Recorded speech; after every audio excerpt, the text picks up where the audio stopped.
సంబరాల సందర్భంగా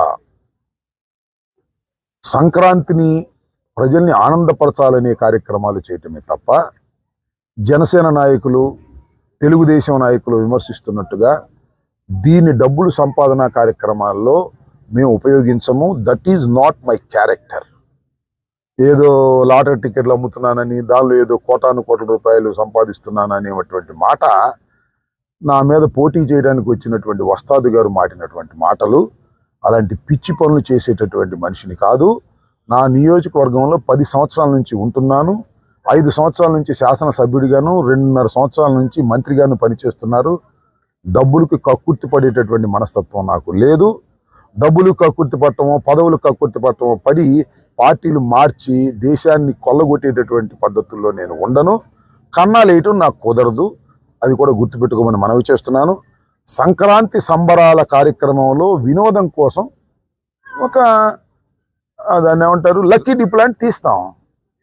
అదేదో పెద్ద నేరం అయిపోయినట్టు, దీనిలో కోట్లు దోచేసుకుంటున్నట్టు, నేనేదో మిద్దెలు కట్టేసుకున్నట్టు పిచ్చి మాటలు మాట్లాడుతున్నాను. నా మీద పోటీ చేయడానికి వచ్చినాను. పోటీ చేస్తాడో పోటీ చేయడో తెలియదు, అది వేరే విషయం అనుకోండి.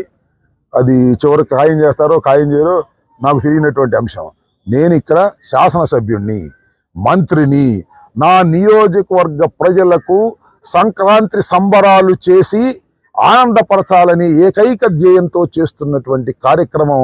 ఈ కార్యక్రమం చూసి కడుపు మండి అసూయతో మాట్లాడుతున్నారు జనసేన తెలుగుదేశం నాయకులు తప్ప దీనిలో ఇలాంటి విషయాల్లో కక్కుర్తి పడేవాడు కాదు ఈ అంబటి రాంబాబు అని నా సత్తెనపల్లి ప్రజలకు తెలుసు. ఎక్కడి నుంచో వచ్చినా ఏదో చెప్తుంటాడు, పెద్ద సీరియస్గా పడిచి ఎన్ని ఎంక్వైరీలు చేసుకున్నాను. లాస్ట్ టైం కోర్టులో కూడా వేశారు. I don't care all these things. నాకు ప్రజలు ముఖ్యం, ప్రజలకు సంబంధించినటువంటి విషయాలు ముఖ్యం. సంక్రాంతి సంబరాలు ఏ నియోజకవర్గంలోనూ జరగని విధంగా, ఈ రాష్ట్రంలో ఏ నియోజకవర్గంలో జరగని విధంగా నేను చేస్తాను. ఇది నా ఆనవాయితీ. ఇవాళ నుంచి కాదు, 6 సంవత్సరాల నుంచి చేస్తున్నాను. ఇంకా 6, 10 నేను బతికినంత వరకు చేస్తాను. ఇది ఒకటి. వావిలాల గోపాలకృష్ణయ్య గారి వర్ధంతు జయంతులు చేయటం నా బాధ్యతగా భావించి చేస్తున్నాను తప్ప ఆ కన్నాలేసే కన్నా లక్షణాలలాగా డబ్బులు కక్కుర్తి పడేవాడిని కాదని కాస్త చెప్పండి ఆ కన్నా లక్షణానికి.